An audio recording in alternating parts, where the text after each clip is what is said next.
if you just want to start with a quick statement and then we'll take questions. Yeah, I was proud of our guys. You know, knew there was going to be some adversity and we were going to have to be resilient. You know, they come out and score in their opening series, but our guys didn't panic. And you know, as I told the team afterwards, it's not pretty, and a lot of times it's not pretty when we're playing right now. But you know, it's a good road win in the Pac-12, and you know, we got a lot of big games coming up. Did you anticipate kind of a sloppy game today, back-to-back road games? Well, I don't know if I never anticipated a sloppy game, but I anticipated some adversity. You know, when you got a team that can throw it as well as they do, and they can throw it well, and they've got some explosive receivers, you always got a chance. And you know, they played us well up front on our offensive line. Didn't get much push, and I have to watch the film, but I thought they constricted some things in a run game, and so we had to do some things on the perimeter and adjust a little bit that way. But we made just enough play. We didn't turn the ball over, thankfully. So had we turned the ball over, we would have lost. But we didn't, and made just enough plays to win. Was that almost a case of waiting for them to make some mistakes?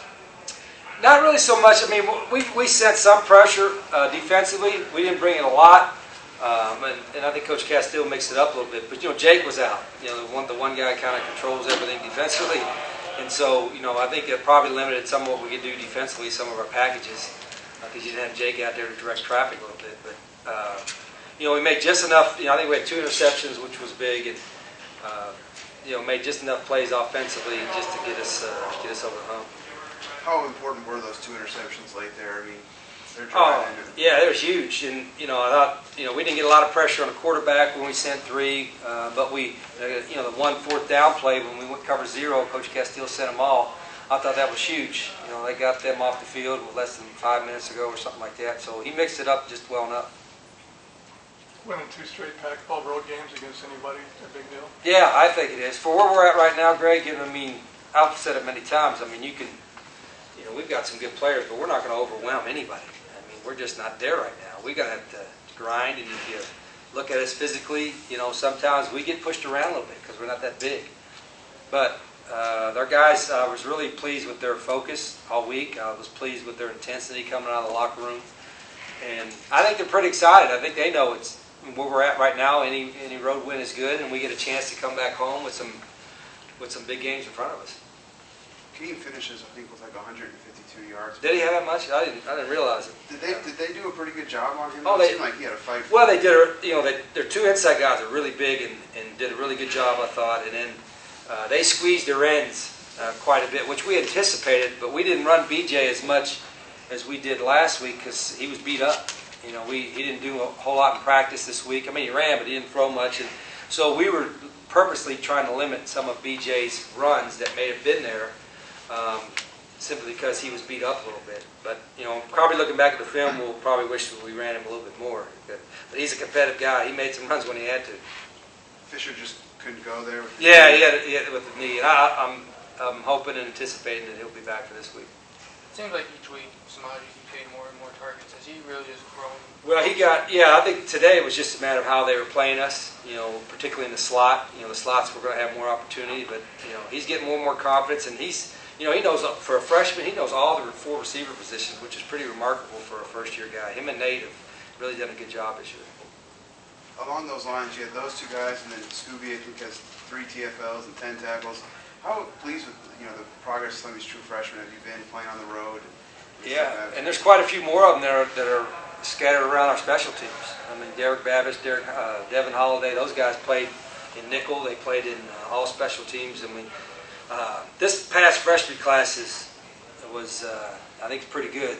The next one's even better, in my opinion.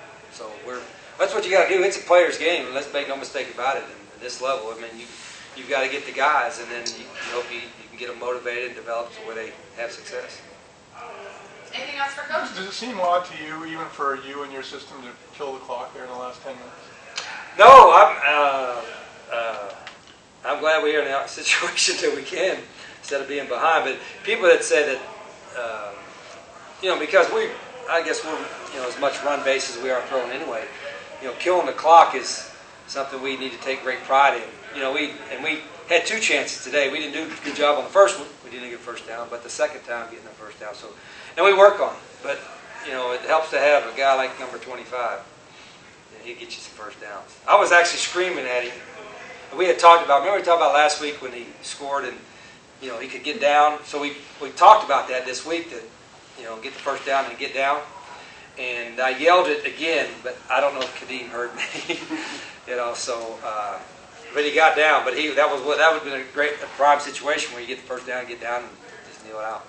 Did you get any update on Ermish? It doesn't look good, you know, and that was the opening kickoff. So, you know, the trainers, preliminary wise, it doesn't look good from a ligament standpoint. If someone had told you in late August you'd be 6-2, would you have said, take it?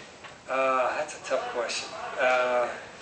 You know, I'd be, you know, the optimistic part of me would say, no, I wouldn't be 8-0. But I think with where we're at and some of the things that we've gone through, and knowing that, you know, some of the positions that we have with some inexperience, I think we're pretty pleased where we're at. More, and I say that, Greg, because we still have an opportunity to control a lot of our own destiny. Now, it's a monumental task, you know, with who we got coming up in the next 4 weeks, but there's 4 weeks to go, and we got a whole lot of stuff to play for.